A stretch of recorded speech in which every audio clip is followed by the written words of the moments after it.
Hello, everyone. Happy afternoon on this Tuesday. It's 2/22/22, and we are very, very happy to have Mariam Anderson with us. She is a fitness coach and also yoga teacher at Beometry, located in Tacoma, Washington. Thank you so much, Mariam, for joining us. Thank you so much for your kind invitation. Not a problem. So you have some wonderful information to share with us today. Yes, I will be more than happy to do that. So once again, thank you, Elizabeth, for your generous invitation. I'll very much appreciate. And thank you, everybody, participants, for joining me for my presentation. My name is Mariam Anderson. I am a fitness coach and certified 500 teacher for yoga. So I have been teaching yoga since 2014 until the pandemic hit. So I love working with the people who would like to improve their range of motion, who would like to learn how to become, how to able to move in daily and do the daily activities without any pain. And also how they change the mind in order to improve their performance and movement options as well. To do so, I use very simple thing. It can be simple, but quite a complex at the same time. It's breathing, just plain breathing and nothing else. And when I say breathing, it's using correct breathing. So sometimes people breathe using the chest. Sometimes people breathe using the abdominal muscle. But we know that in our beautiful rib cage, we have diaphragm. We call that thoracic diaphragm. And also we have pelvic floor that has its own diaphragm, pelvic floor. So what I teach my clients how to align thoracic rib cage over your pelvic. So the air flow much more smoother. It creates better opportunity to create more options to move. It allows your muscle to relax. Once the muscles are relaxed, the bones move much better. And also it generally improves your option for your daily activities, improves your mind clarity, improves your ability to learn to manage your stress or any challenges you face every day. What does it mean, correct breathing, and how do we use it in every day? The simple is we have to learn to use this rib. I'm going to show myself this part of rib cage to be able to expand sideways and front and back. We call it like expanding 360 degrees. So once the air moves, the bones move without any tension. There is less stress in the body. Once we are less stressed with our muscles, then we have better range of motion. We have a better movement options available in our body. So we can enjoy doing our everyday activities, things we like to do without any pain. And by doing that, we're able to sustain our life much more kind of pain-free in the long term. So for example, I have a client who pretty much wasn't able to do any lunges or any squat. Every time he had to pick up something from the floor, his knee would click. You could hear the sound in his hip joints. And for him, doing any kind of squatting, lunges, hiking, going down the stairs, going up the stairs have been pretty painful tasks to accomplish. So when I started working with him, I had to train him to learn how to breathe correctly. The way he would breathe, something like that. So he would stress his entire neck. He would stress his entire chest, everything. Therefore, he wasn't able to sleep at all. He was constantly stressful, constantly had anxiety and many other issues mentally. So the only way I could try to teach him how to improve his performance was start breathing. start using this rib cage rather than using the neck. It took us a couple attempts, but right now he's able to squat, he's able to walk, he goes up and down the stairs, he goes to Chambers Bay with his dogs without any pain. And more often, also he connected this breathing also to his lifestyle. And that's the beauty of knowing how to breathe correctly, that we can apply the concept of breathing correctly outside the fitness. So we can apply the breathing for us to be able to calm down in order to make a clear decision, for us to be able to welcome the challenges we face every day and be able to handle them properly without being overwhelmed, overstressed, and so on. So also breathing allows us to kind of create the life that we'd like to have it. For example, for me, I turned 50 last year, and about 4 or 5 years ago, I wasn't able to get out from the bed without any back pain. Because after kind of pregnancy, my son is 14 years old right now, I wasn't able to walk without any back pain and neck pain. I wasn't able to raise my left arm up, and I wasn't able even to hold the teacup without helping my arm to go up and down. And when I came to Beometry, the first thing my coach taught me is how to breathe correctly. So right now I'm able to raise both my arms without any pain. And I use the same method of correct breathing to be able to handle stress, challenges, everything that comes with work and marriage and dealing with teenagers and with everyday life, dealing with customers, both my day job and also here in the fitness gym. So I can definitely kind of say that breathing has been a turning point for me in order to create better movement ability for me. I feel much happier, I'm much healthier, I have much more better range of motion in my joints, way much more than I was in my 20s, 30s, and 40s. I am right now working to be able to do the handstand in the middle of the room for my birthday, so that's my goal. So if someone would like to join me with my challenge, I will be both happy to welcome you. So in short, I can say that learning correct breathing is a game changer in order to improve the movement ability, increase range of motion, able to handle everyday challenges, stress, and be able to carry the happy life without any pain. So with that, I can open the floor to the questions. If you have any specific questions you would like to ask me, please do so. I've heard a lot about the box breathing, or Andrew, oh shoot, I just forgot his last name. That's okay. You can just kind of tell me what kind of, there's a variability, lots of type of breathing exercises. You can do it, yeah. If any specific you would like to ask me, I may not know, but I will tell you if I know or not. But tell me what's, so you're saying about the box breathing? Yeah, so it's, I believe it's like you breathe in 4 and then you hold for 7 and then you breathe out for 8, and then it kind of makes you not gasp, but want to get more air. So yeah. That's right. So for air to flow in, you have to have a space inside. If there's no space for air to get in, it will not get in. So it will create even more compression. So, and in order for air to go somewhere out, it's going to compress your muscles around your bones. It becomes like if you squish your toothpaste, it becomes like that kind of squished muscle around your bone. So what you're saying, Elizabeth, the same thing, using the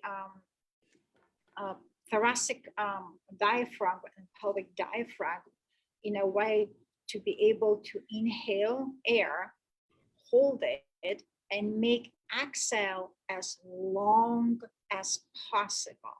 And the way we want to focus on exhale is that we want to empty everything, starting from the top all the way down, from the top to your chest, to your rib cage, abdominal, pelvic, and push everything out. And after that, you hold the breath a little bit and come in. So it takes time to create this dynamic breathing pattern, but if you start, you're actually going to enjoy it. And generally, in yoga philosophy, we say that if anything carries you through, it's the exhale.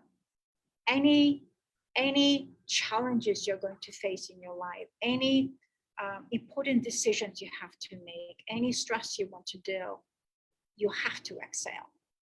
If we don't exhale, then all stress that is inside us will be stuck inside. And it's going to pile up over time, and then it's going to explode one day. It's going to say, boo. And then we're exhausted, we are tired, we are stressed, we're depressed, we have anxiety, and yada, yada, yada. Listing can go on and on. When we learn to take a long exhale and empty the space, then internally we have a space to expand and contract. So we don't feel that overwhelmed. We don't have so much tension.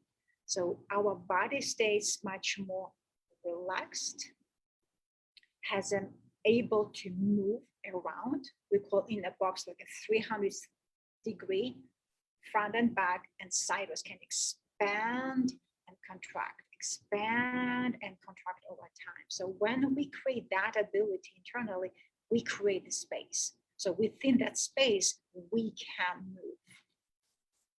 And that space allows us to create options, opportunities, and abilities to handle whatever we want to handle. Beautiful, beautifully put. Yeah. I absolutely love that. So you must exhale to exhale. Yes. Yeah. So we can try, for example, if what I want you to think, everyone, you can put yourself, I'm going to lower my screen down. We have a rib cage here. We have a rib cage. So our diaphragm, main diaphragm is here. And then we have a pelvic floor. I'm going to lift this is our pelvic floor. So with breathing, we want to try to stack the rib cage over the pelvic. So we are not here or we are not collapsed. We want to stack the rib cage over the pelvic. So the air goes in vertically and goes out.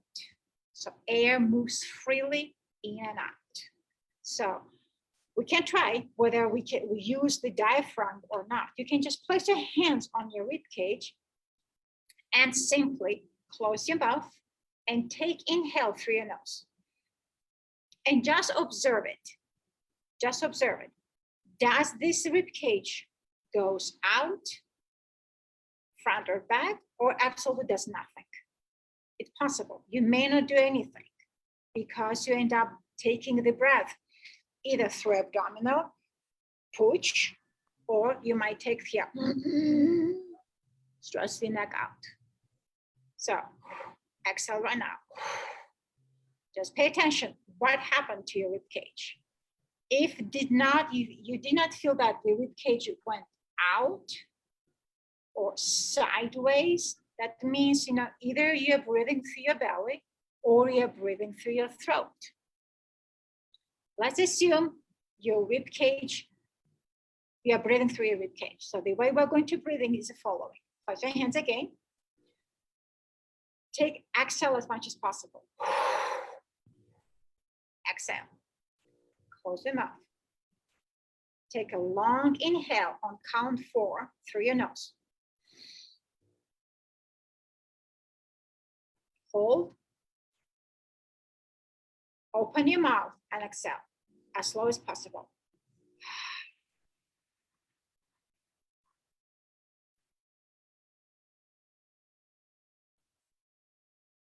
Close your mouth.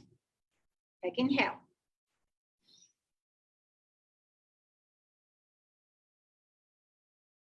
Exhale.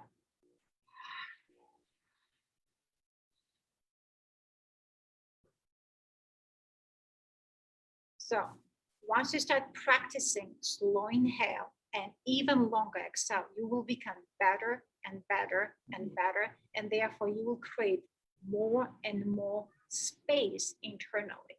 Your muscles will become less relaxed, not tight like a squished toothpaste, but less tight. By doing that, the bones can move in a joint much more, with more freedom. So you will have more movement options available in your body. And therefore you might create the ability, like for me, I couldn't raise the arm. Now I can raise the arm just simply using correct breathing. Yeah, before I would, you can see the difference between my arms. One goes out, one goes in.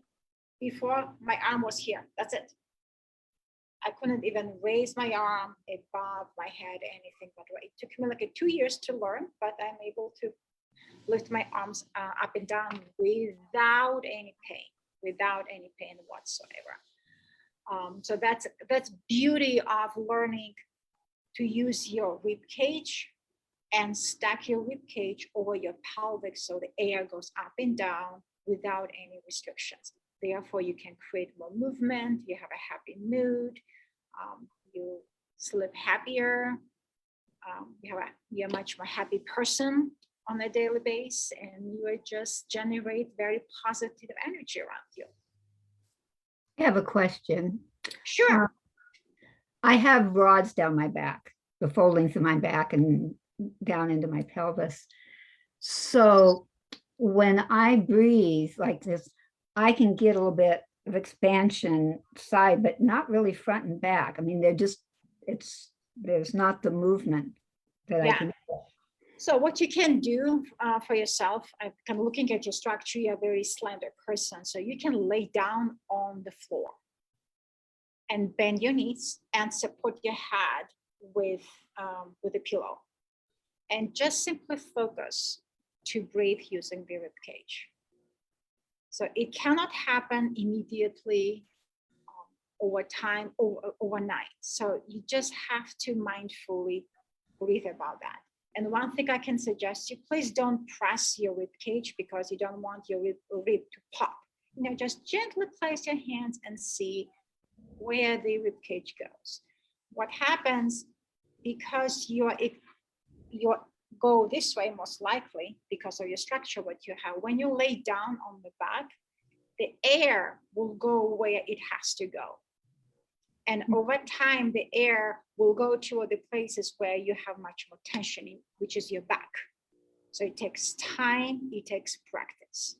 So if you decide to practice the breathing, I would suggest you to do at least 2 times a day, lay down on your back and do 3 rounds of breathing. Start with that and then see where you go after that. Okay, so the laying down rather than sitting. Yeah, just lay down, simply lay down like I can show you.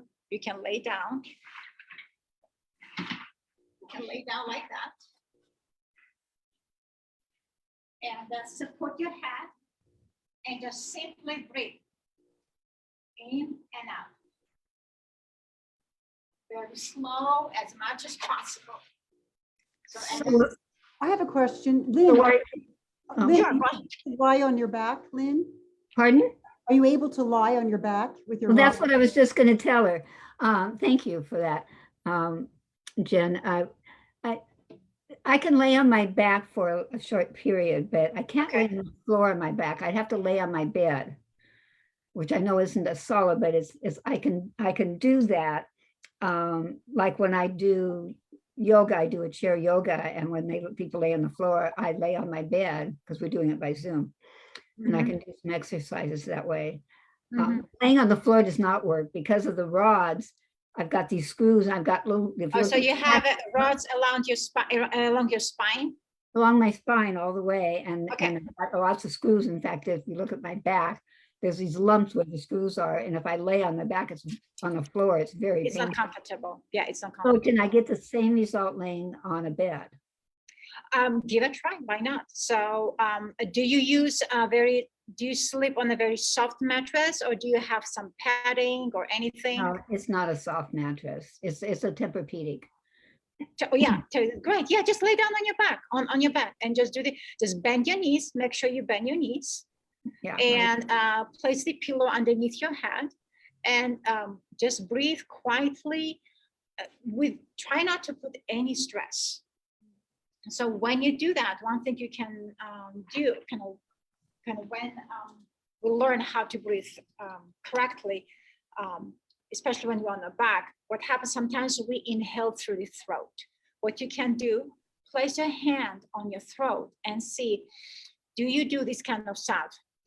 Like, especially if you're in a yoga class, like if you know, like ujjayi breath, that in the yoga class we use lots of ujjayi breath. It's like a throat thinking that makes sound like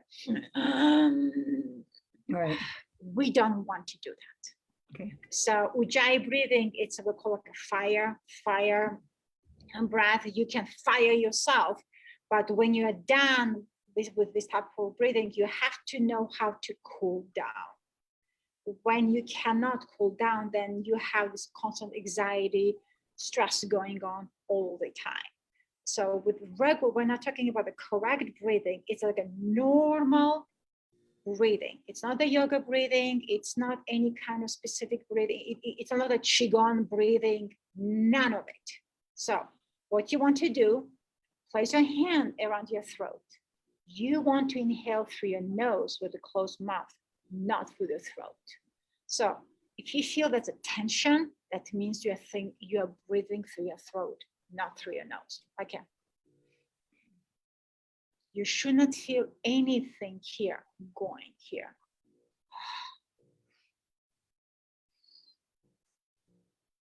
So anatomically then, the nose connects right to the esophagus? Yes. Oh, So okay. I've always wondered. yeah. So yeah, they're all connected. They're all connected to each other. You know, like when you have a stuffed nose and you have a phlegm, you can sometimes end up swallowing in the phlegm in your lungs because they're all connected to each other. They're all connected. So, but what you want to do, you don't want to include the neck muscles with the breathing. That's not their job to do. The neck muscles support your neck, support your posture. You know, there's nerves available and so on, but it is not their job to take the air in and to take the air out. So you want to keep the neck muscles as relaxed as possible when you breathe. Even like when I sit down like that here, you will see some people breathing with the chest, therefore they will end up including the neck. But if you sit down and just simply take the breath using your rib cage, my chest stays quiet.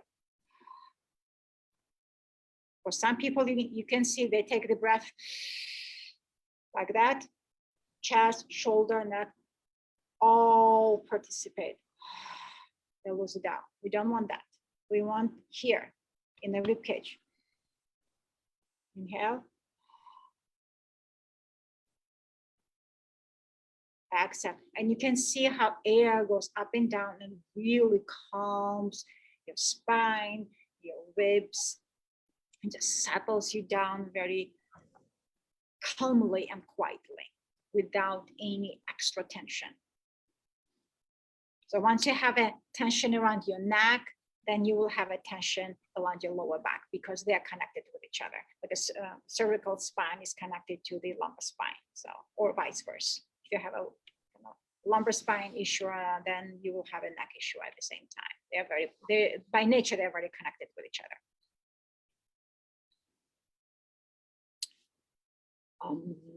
So you mentioned the word posture, and I've been interested in knowing kind of like which comes first, posture or the deep breathing thing. I know it's all kind of like synchronized, but I don't know whether. Yeah, you know, very good question. I love that question. It's posture. Every individual's body structure is different. There's no kind of posture alignment that fits everybody. what we want to do, that the one we talk about alignment and posture, that head is stacked over the shoulder is stacked over the hips. So we don't want the posture like my teenager son does. This, we don't want a turtleneck because it's creates constant tension in the neck. So we want the head, ear, and the shoulder lined up, not here, not here. We want the head, ear, and the shoulder line up, and the shoulder line up with the hips. We don't want to hear this. We don't want to be here. So we want to stack in a way that with that shoulder, that the head, ears are stacked over the shoulders, shoulders are stacked over the hips. And we just maintain the most suitable alignment that is visible for every single person. And sometimes we have a body structure, whether we are born with that or maybe have a structure that might change based on maybe an injury or a trauma or anything like that, or even with aging, you know, we change, body change. I'm not as flexible. I'm 50 years old. I told 50. I'm not that flexible as I used to be when I was in my 20s and 30s. However, my alignment and my posture is way much better in my 50s than it was in my 20s and 30s, because I never paid attention to the alignment. Even though I have scoliosis and my hips are uneven, so I have a structural issue, but I was like, oh yeah, it's okay, you know, you will have a back pain and neck pain for the rest of your life, deal with it.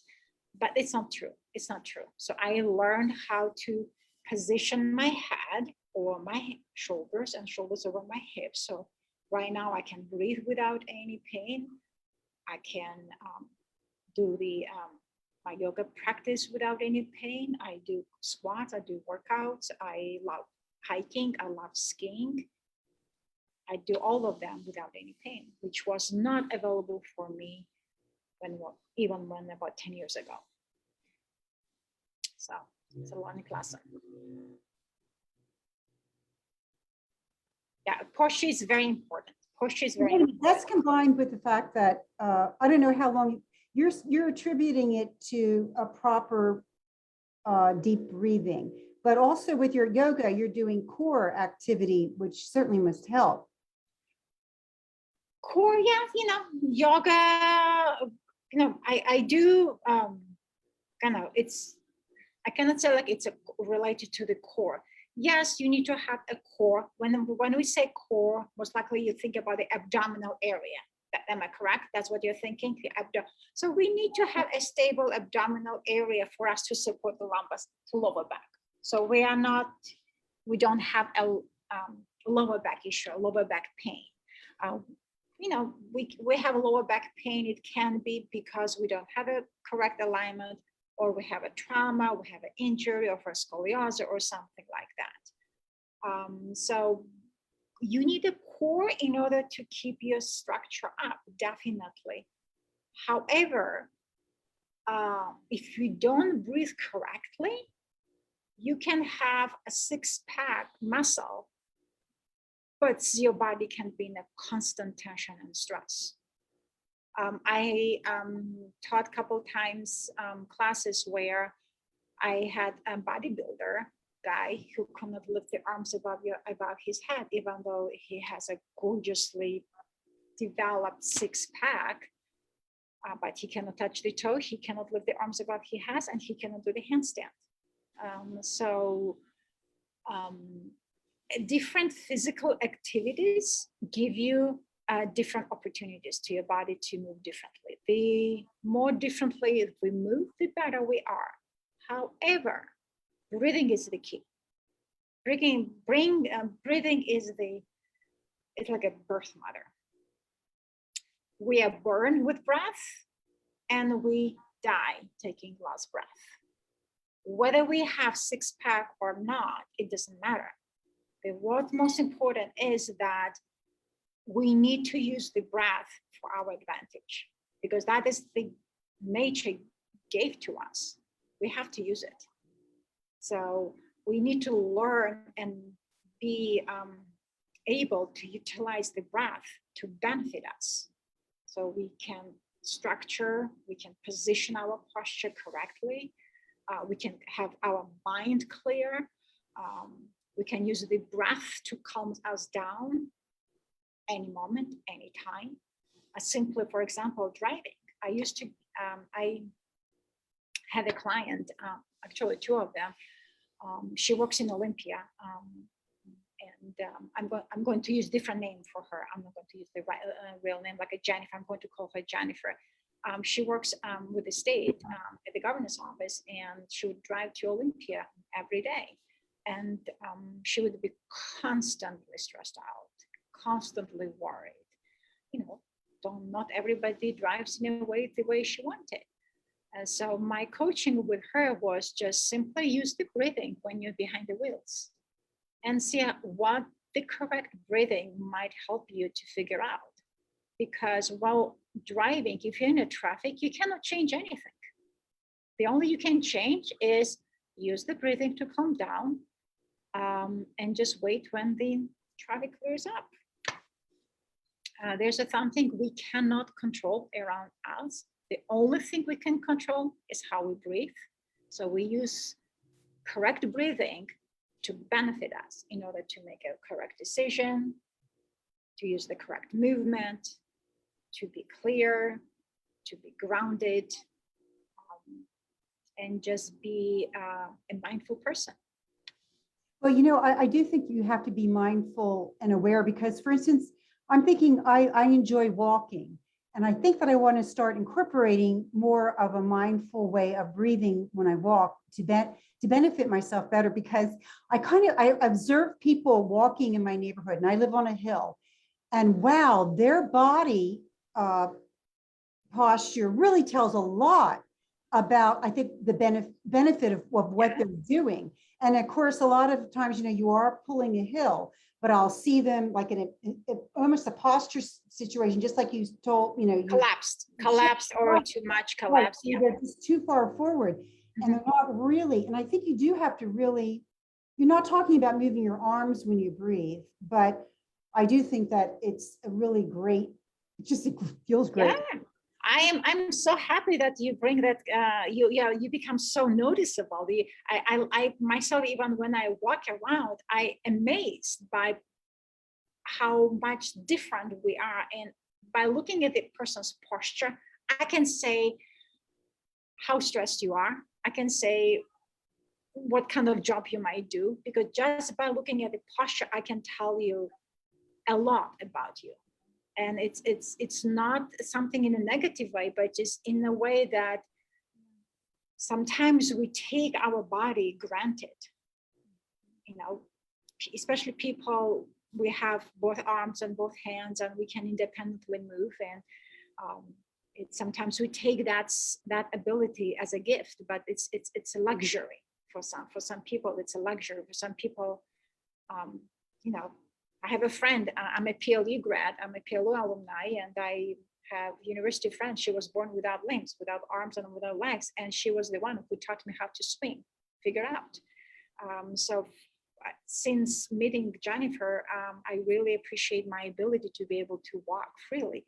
But the posture, even with walking, is crucial. Because after walking, you want to enjoy your walk. You don't want to have a back pain. You don't want to have a neck pain. You don't want to hear hips clicking or knees clicking all the time. So having a correct posture will benefit you to move and walk better. So you can be happier when you're done with your walking. So when you come home, you don't feel that the truck just ran over your body, but you actually feel very balanced, you feel very clear, you feel happy and energized. Absolutely. Oh, I love the questions. That's so wonderful.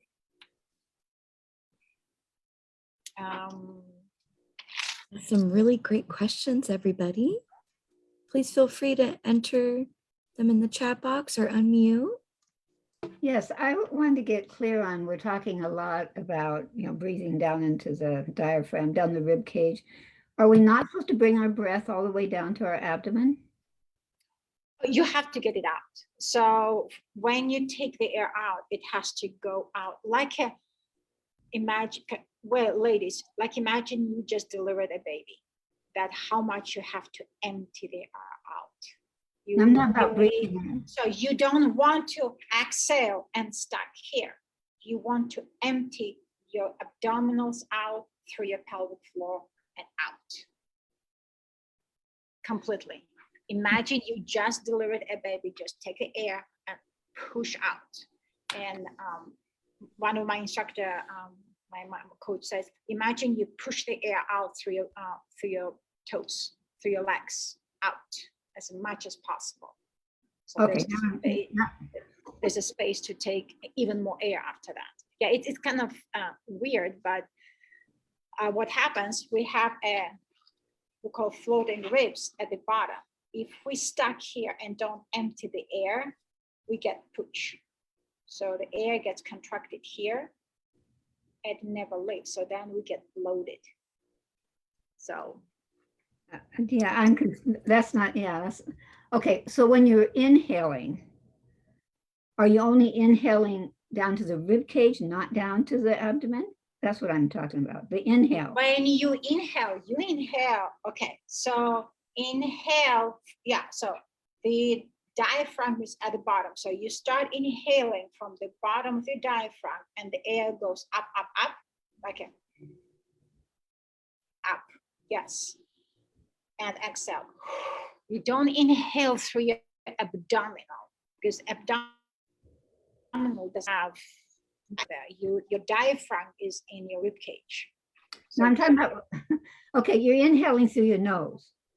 yeah, you inhale through your nose. And when I inhale through my nose, am I supposed to bring the air all the way down to my abdomen, or just stop at my diaphragm? That's what I'm trying. The air, when you inhale, air goes up. When you exhale, air has to go down. Oh, So it's not vice versa, like a, because diaphragm goes up and then has to push down the air to push air out. So it's a diaphragm this way, so in, out. So it's your breathing. So in the pelvic floor, you need to stack when you push the air out. So your diaphragm settles down over the pelvic floor. So you don't inhale through abdominal muscle. Because I don't know how you, can you tell me how you breathe? Can you give me a little? no, I'm not completely clear how you can inhale through your abdominal muscle. well, no, I'm not trying to inhale through my abdominal muscle. I was thinking, I'm inhaling air through my nose and I thought it was going down my chest to my, but you're saying no. The inhale is not going down. The inhale is coming up. Yeah. Inhale goes in and then exhale goes out. So when I inhale, I'm going to inhale from my abdominal up.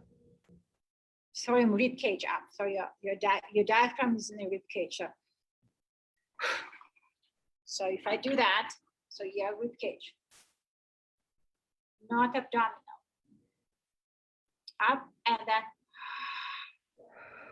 And then when it goes down, air goes through the rib cage, abdominal out. Okay, I got it.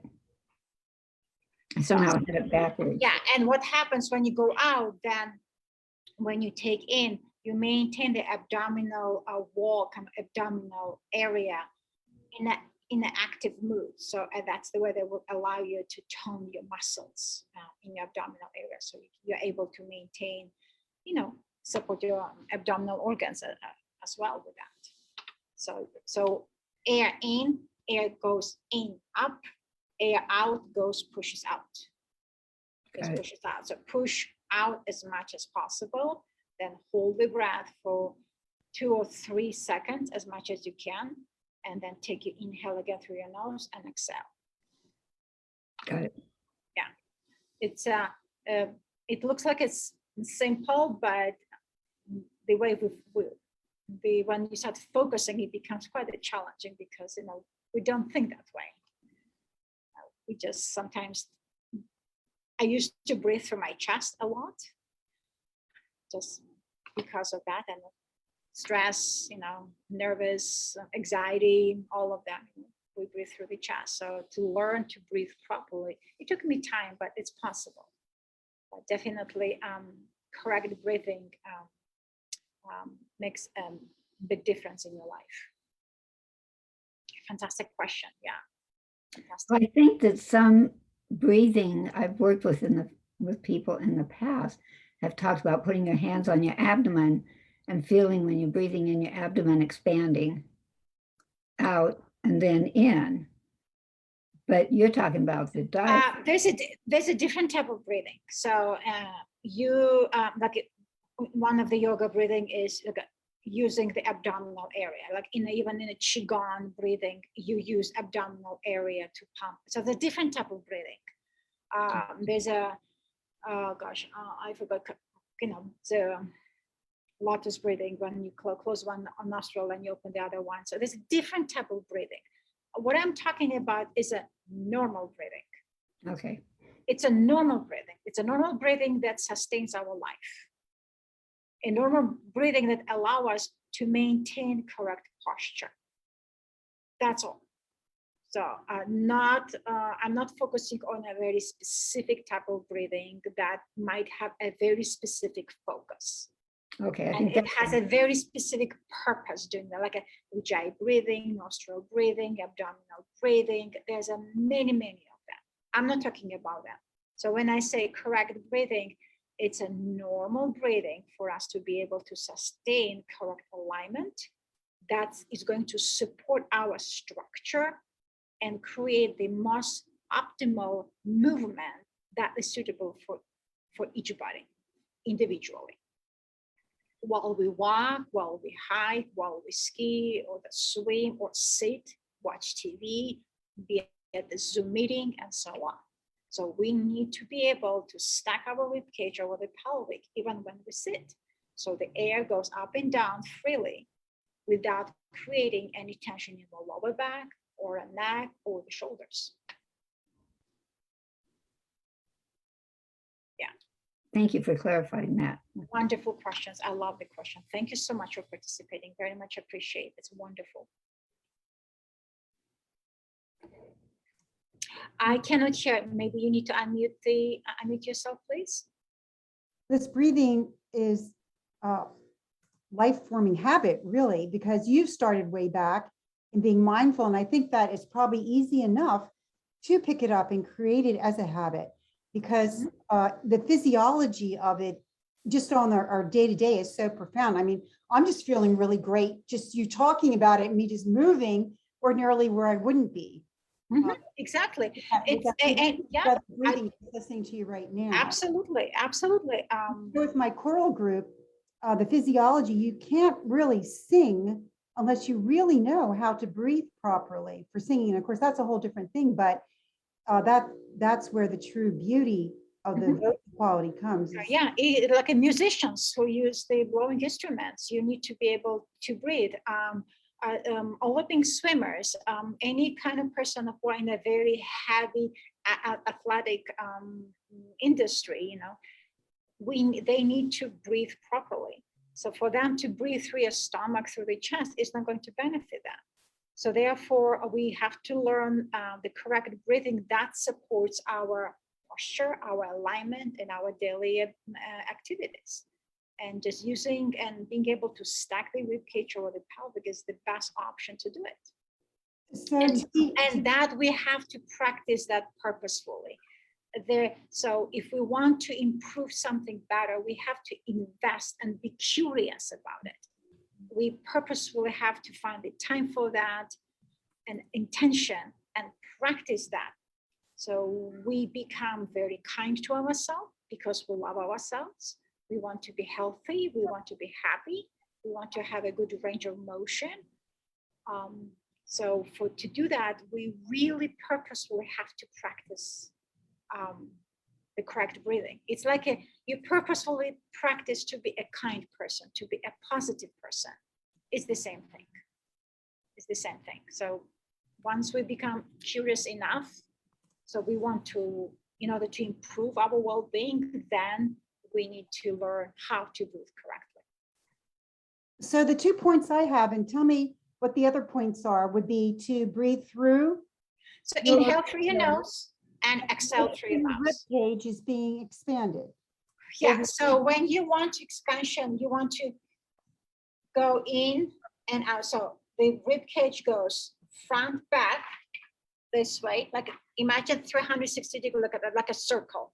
Imagine 360-degree circle. You want to be able to expand together at the same time, front, back, side, side. That cannot be done over time immediately. So it takes time to learn it. So the best way to do it, just to lay down on the floor if you can. If you can lay down on the floor, support your head, bend your knees, and just breathe. And then over time, you can lay down sideways. Lay down sideways, bend your knees, place your head underneath, you can support the head with your pillow and breathe sideways and see how, observe where you go, what happens to your rib cage. Do you get any movement there? Do you get any air there or not? And when you walk, because you love walking, the same thing. So when you walk, try to exhale, stack, and just walk. So use your arms. Yes. You will see lots of people, they are here. So the rib cage is not moving. We want to move opposite arm, opposite leg, opposite arm, opposite leg, because this way rib cage moves and creates the options to air go in and out. So try to, when you walk, use the opposite arm, opposite leg. Don't keep this way. Okay, or they say here they walk and then don't move the arms, do a little bit more active walk. So you can create, you can loosen up your back, because that time the thoracic spine rotates and that creates even more option for air to go in and out. So you will see even when the people run, you will see lots of people run like this, holding the water bottle, and they run like this instead of this.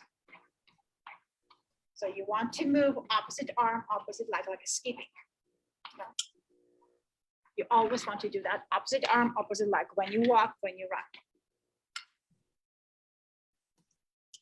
And because that creates good coordination ability, activates your brain, keeps your brain very active, your nervous system is very active, your entire body is very active. So by the end of the day, you actually end up enjoying your walking rather than feeling very strenuous and exhausted and tired. Have some water. Lovely. Oh, Is anybody doing any specific, like a kind of fitness or movement or activities that you notice that where you might benefit using a correct breathing, like I don't know, walking, swimming, skiing, hiking? I know definitely with hiking, especially going up them hills. Yes, absolutely. Yeah. Take an inhale, exhale. It's very nice. And when you go up the hill, you have to load your front leg. For longer, take an inhale and exhale, step the other arm, other leg. It's very important. Yes. Yeah, it's going to test you whether you breathe correctly when you go for hike. Oh, definitely. If I'm getting to the top of the hill and I'm feeling it, I'm like, oh, I didn't breathe right. Huffing and puffing, yes. That's what happens. Great. And when you start huffing and puffing, slow down and try to coordinate opposite arm, opposite leg movement to reset your breathing. Opposite arm, opposite leg, and it will slowly reset your breathing pattern. Okay, that happens. So I would grow up and always see these fast jog walkers, Mhm. and they were always with the arms, and now I get it. Yes, right. You can even look at the professional runners race. You can see how kind of position of the arm and position of the leg and relationship between them. They have to use the arm because that gives them extra speed. Like a sprinters, you go and they just sprint using the arm because the arm allows them to generate extra power. And as they coordinate, the air goes faster. That they train themselves to kind of breathe correctly with using the thoracic spine, but I'm sorry, thoracic diaphragm. But if you look at the runners, like even Olympic runners, professional runners, their body is stacked. They head, shoulder, rib cage, pelvic, they are stacked. They are not in any extension or rounding or anything like that. They know how to carry the upper kind of what I call trunk in a vertical position and run. Otherwise, if they're in too much lumbar extension or too rounded, there will be no range of motion available in their legs. So yeah, very important. Something that I realized when diving into a new sport that I'm not used to is rock climbing. And Yes. yeah, and you use so many different muscles that you don't realize that are there, and having to pace your breathing and how much that relaxes the body, so then you can make that next calculated swinging movement. Yeah. Like inhale, exhale. It's like you're doing the lat pull downs or an overhead press or pull up. So the rock climbing, it's very similar to like doing like chin ups. Very kind of, because the position of the arms you do, because when you rock climb, you are pretty much doing pull ups and squats all the time. If you look at the shape of your arms and the shape of the legs, so you are doing squats and lunges and the pull-ups all the time. So the breathing there is crucial. It's very crucial, yeah, because that gives you expansion. So when you have to grab on something, you inhale and you exhale, you pull yourself up. So and yeah, and that motion, and then the exhale is like that release and pulling up. Yeah, you get expand and you have to contract the air out, so you have even more air available for you to do the next move. Fantastic. I have not done rock climbing. I that's one thing on my bucket list to try. Well, I would recommend there's Edgeworks in Tacoma. Yeah, and they're with ropes, but then there's free climbing at Tacoma Climb off of Puyallup Avenue. Puyallup, I have seen that. Yeah, my son asked me. Yeah, my son. I love that place. I would like to take my son there. To get him some kind of physical activity, especially during pandemic. He didn't do anything, and after pandemic, I told him, like, it's time to do something physical. You're 14, you have to move. Otherwise, they want to be here. Computer games and text messaging. Exactly. Well, I've seen all even short youngsters to teenagers there, and they have youth programs too, so definitely check it out. I would love it. It's a wonderful skill to possess, to be able to climb. You can apply in many other areas in your life. Once you develop the ability to rock climb, you have good lungs, good strength, upper body strength, strong legs. Yeah, it's wonderful. I think if you keep it in the gym, it's a rather risky sport, but true. Yeah, definitely. If you want to go outside the gym, I wouldn't go. I did my climbing accidents. I had it many years ago. I love hiking in the mountain, but I have not done rock climbing, and I wouldn't do without professional help. Definitely, I'm not going to just start knocking something and hooking the rope. I don't think so. I will be able to figure out. No. In the gym, great, but outside, I need someone to guide me, definitely. I'm too old to break the bones right now. I cannot take that risks. For sure, yeah. Safety first with any kind of Exactly. physical activity.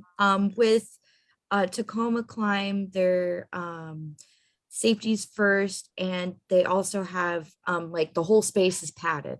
So if you happen to fall, you are a-okay. So but yes, Fantastic. yes, so safety first. Yeah, I totally agree with you, Miriam.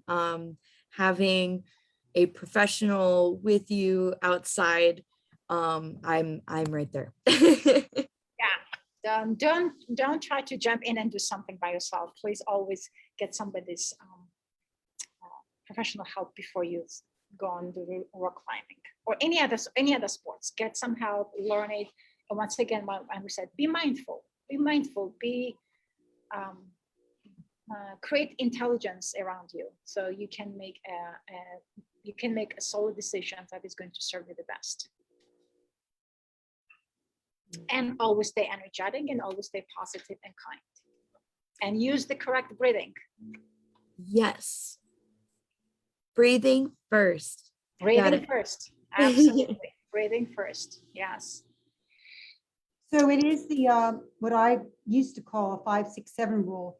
The correct breathing is to inhale, hold, exhale, and try to do that as a normal breathing pattern. Is that what I'm hearing? Yeah. So as normal, yeah, and especially when you try to learn to get as much air out, make that exhale as slow as possible and as long as possible. So that over time, you will be able to get the air out as much as possible. So there will be, as I told, there will be space available to take even extra air in and air out. It's an interesting concept. It's interesting, like why long exhale? Because you have to get anything that is not needed inside you out. And the exhale is the breath that is available for us to use it to get any tension out of our body. As long as, like, even toxins, even the stress, even the anxiety, even the depression, anything we battle, use the exhale to get as much unneeded negative energy out of your system.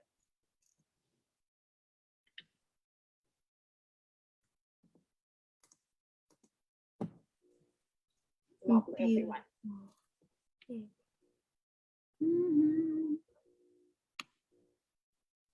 Interesting, lovely questions. Very lovely, very nice. Yes, this has been wonderful, very interactive. Super appreciate everyone being here on this wonderful afternoon. It's Tuesday. Thank you everyone for coming. That was lovely. So if you have any other questions, you would like to know more, Elizabeth has my contact. You're welcome to reach her out and she will share the information with you. If you have any questions, would like to learn a little bit more, I will be more than happy to get on call with you or via email or phone number, whichever is convenient for you ladies. Where are you located, Miriam? My gym is located on the 6th Avenue. If you know, like a grocery outlet on the 6th Avenue, if you're familiar with that. So there's a business district and our gym is called Beometry. You can look at Beometry behind it. Beometry, that's our gym. So we have here personal trainings, yoga, and the therapy. Elizabeth, I looked in, I Googled on my phone the contact information for Mariam, the beometry.com, but that just gets you to the general Beometry site. Is there a way to get to, is there a way to get to Elizabeth or? Oh yeah, I can post my contact information if you want, if I have Elizabeth permission to do that. Oh, definitely, yes. I can put my personal email address. And I'm gonna check Facebook here, see if we have any questions. Mariam K. Anderson, and my cell number is 253-279-5931. So you have my personal email and my cell phone number, and if you have any questions, you're more than welcome to contact me. Thank you. Oh, thank you so much, Miriam. Yeah, very welcome, Elizabeth. Thank you so much for the invitation. That is lovely. And I'm so happy that Marlene is doing such wonderful educational programs. And Oh, Beometry is more than happy to be part of the educational programs as well. yes, thank you. Yes, and thank you for all you do in the community. The whole Beometry staff. Mhm. We have Michelle talking on Yeah. May 17th on breaking binge eating, which will be a Eventually, really, really good it's class. a very interesting topic. And the Bree will be talking in July. In July, yes. Yeah, in July. Don't remember exactly the date, but it's in July. July 19th on health and fitness for busy moms. Yes. Mhm. And that also counts as for fur children too. Yes. Yes. Well, Absolutely. we're gonna say goodbye to all of our Facebook Live friends. Goodbye, Thank you, Facebook Live everyone. friends. Thank you so much for the invitation. Keep breathing, stay positive and stay energetic and be kind. Beautiful.